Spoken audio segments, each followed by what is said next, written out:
আবার উত্তপ্ত পরিস্থিতি বিরাজ করছে দেশব্যাপী।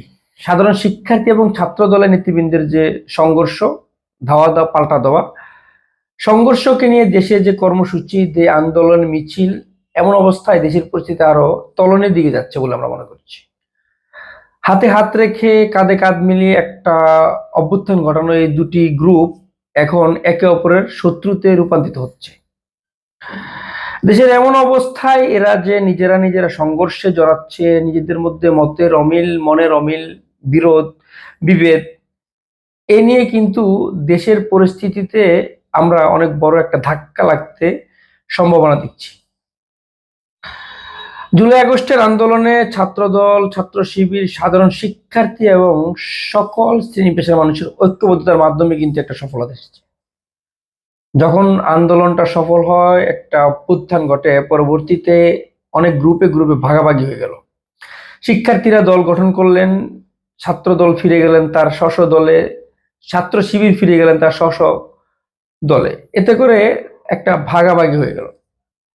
মাঝখানে যারা সাধারণ শিক্ষার্থী তারাও তাদের ক্যাম্পাস রাজনীতিতে ফিরে গেছেন বা ক্যাম্পাসে ফিরে গেছেন। এই ক্যাম্পাস রাজনীতি নিয়ে কিন্তু একটা উত্তপ্ত পরিস্থিতি সরকার পতনের পরে বিরাজ করছিল। তখন সরকারি সিদ্ধান্ত অনুযায়ী বা তোপের মুখে পড়ে, আন্দোলনের তোপের মুখে পড়েই প্রায় 20টার অধিক প্রতিষ্ঠানে রাজনীতি বন্ধ করা হয়েছে। এটা উচিত। ক্যাম্পাস পরিবেশে রাজনীতিটা যখন ব্যবহার হয় তখন সাধারণ শিক্ষার্থীরা একটা ভোগান্তিতে পড়ে, সাধারণ শিক্ষার্থীদের একটা হয়রানির শিকার হতে হয়। তো সেক্ষেত্রে কুয়েটের শিক্ষার্থীরা যে ছাত্র রাজনীতি বন্ধের একটা আবদার নিয়ে মাঠে নেমেছিল, সেটাতে ছাত্রদল গিয়ে প্রতিবাদ করেন বা সেখানে তাদের ভিতরে একটা মনোদ্বন্দ্বের কারণে একটা সংঘর্ষের জড়ায়।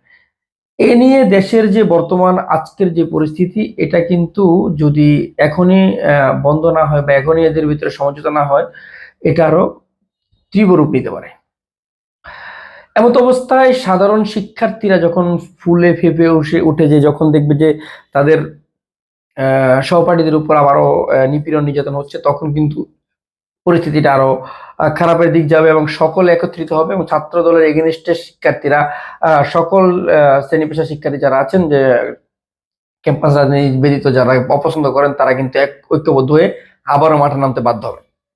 তখন ইতিমধ্যে বৈষম্যবিরোধী ছাত্র আন্দোলনের যে সমন্বয়ক আছেন, কেন্দ্রীয় সমন্বয়ক জনাব হাসনাত আবদুল্লাহ, তিনি বলেছেন যে ছাত্রলীগের মতো যারা আচরণ করবে তাদের পরিণতিও ছাত্রলীগের মতোই হবে। এক কথায় তিনি ছাত্রলীগের সঙ্গে যেটা হয়েছে সেটারই একটা হুঙ্কার দিলেন। এটা তার জায়গা থেকে তিনি হয়তো সঠিক দিয়েছেন, কারণ একটা পট পরিবর্তনের পর মানুষের ভিতরে একটা ভীতি কাজ করতেই পারে রাজনৈতিক দলগুলোর ভিতরে, যে একটা অভ্যুত্থান হয়েছে, অভ্যুত্থানের আগ মুহূর্তের একটা পরিবেশ ছিল, অভ্যুত্থান পরবর্তী নতুন একটা প্রেক্ষাপট তৈরি হয়েছে, সেখানে যে কোনো মুহূর্তে শিক্ষার্থীরা একত্রিত হয়ে যে কোনো দলের বিরুদ্ধে নামতে পারে।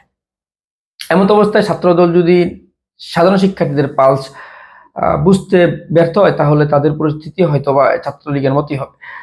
তো আমরা একটা ঐক্যবদ্ধ দেশে আমরা চাই না নতুন করে কোনো সংঘাত হোক, নতুন করে কোনো ঝামেলা হোক। আমরা চাই একটা শান্তিপ্রিয় দেশ। এদেশে অন্তত আমরা সকল একত্রিত হয়ে দেশটাকে সুন্দরভাবে গড়ে একটা বসবাসযোগ্য দেশে আপনাদের রাজনীতি আপনারা করবেন, আমরা সাধারণ শিক্ষার্থী যারা আছি আমরা আমাদের মতো বসবাস করব।